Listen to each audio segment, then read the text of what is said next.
My name is Timothy Ray, and I developed this briefing with the objective for each listener to fully appreciate and understand the value of public speaking.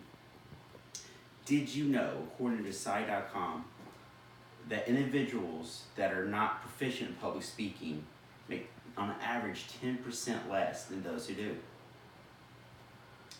Also, according to ethos3.com, 70% of the workforce today requires some form of public speaking. Public speaking is a trait or a skill that is developed to ensure that your quality of life can be improved. I believe this to my heart. The world's greatest leaders have always been great public speakers. As you can see today, I provided a slide of great quotes from great public speakers. One quote, for instance, resonated with me and it was extremely impactful. It was, don't ask what your country could do for you, but what you can do for your country. This quote from a public speaking event inspired me to join the military. Words can inspire, depress, drive fear, motivate, be joyful. Very powerful tool in your belt. Public speaking is not for the faint of heart. There's actually a fear of public speaking. It's called glossophobia. I myself am a novice, and I developed this briefing so we can better understand how to become great public speakers. There are three main parts of being a great public speaker. One is nonverbal communication, second is verbal communication, and the third is structure. Nonverbal communication is body language, fidgeting with your hands, eye contact, visual aids, as you can see. These things really push and drive home your point you're trying to give. It really develops an impact to individuals that are paying close attention to your public speaking engagement. Verbal communication. Verbal communication is extremely important. You want to be loud enough for individuals in the back of wherever you're talking to can hear and understand you. You want to be clear, concise. You don't want to talk too fast or too slow with what you're trying to say. Another thing that really aggravates me, but I sometimes suffer from it, is the ums and uns in public speaking. The world's greatest leaders did not say this thing. They didn't develop this bad habit. You never heard Abraham Lincoln say 7 years ago. No. He was clear, concise, and trying to drive home a huge point when he gave that Gettysburg Address.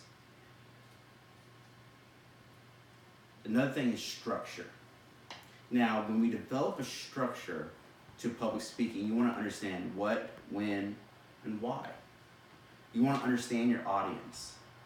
You want to be able to convey to your audience what type of mission, task, or impact you want to drive home. Regardless of the size of your audience, it could be to a mass of thousands of individuals, or it could be to just your family. The size of the audience does not determine the importance of your public speaking event. The size of your audience does not determine how incredibly crucial it is to be able to convey the type of message you want to give. For instance, say a doctor is trying to convey a prescription or diagnosis about a patient. He has to be able to convey to his staff, to his subordinates, possibly medication, treatment.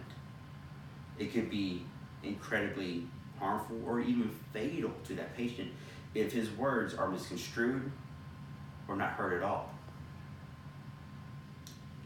Another thing that we want to be able to do is be become great leaders is to be able to succeed in life. You want to be able to drive home and teach this trait, this thing to your family. Again, being the head of a household, you are in self a leader. You want to be able to lead by example. You want to be able to have your children see you and develop the same skills and traits that you are developing. I myself want to become a great public speaker, not at this moment, but I want to have this skill so my children can see this. I want them to be able to perform this same trait from whenever they grow up. They can be more successful in their life. Not only that, but I want to be able to utilize my traits and give them instructions and life lessons. If they can't understand what I'm trying to say to them, trying to convey to my audience what I'm trying to drive home, then they would misinterpret or misconstrue what I'm trying to tell them. No matter what the size of audience you have, it does not determine the importance of what you're trying to say. Now, to summarize structure, you want to be able to have an introduction, a body, and a conclusion. Just like writing a paper. A great speech is, in turn, a great paper. You want to have your introduction, your body, and your conclusion. So, what I want to do is ensure that a novice public speaker, such as you and me, have a better understanding and better breakdown of public speaking so we can better master it. So, we have talked about nonverbal communication and ways we can improve our nonverbal communication, such as eye contact, props, slideshows, PowerPoint, videos, anything you can use to help drive your point home.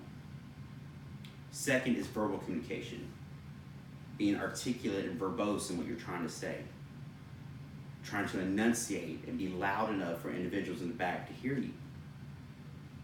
Ensure that you don't develop the bad habits that our phobia gives us, such as the ums and uns. We want to be able to be clear and concise and not stumble over our words. The third is structure. We want to be able to ensure that we have an introduction that captures and grasps the attention of the audience.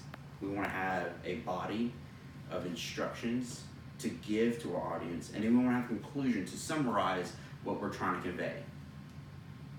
I hope you take these lessons and practice to become a great, wonderful public speaker. Thank you.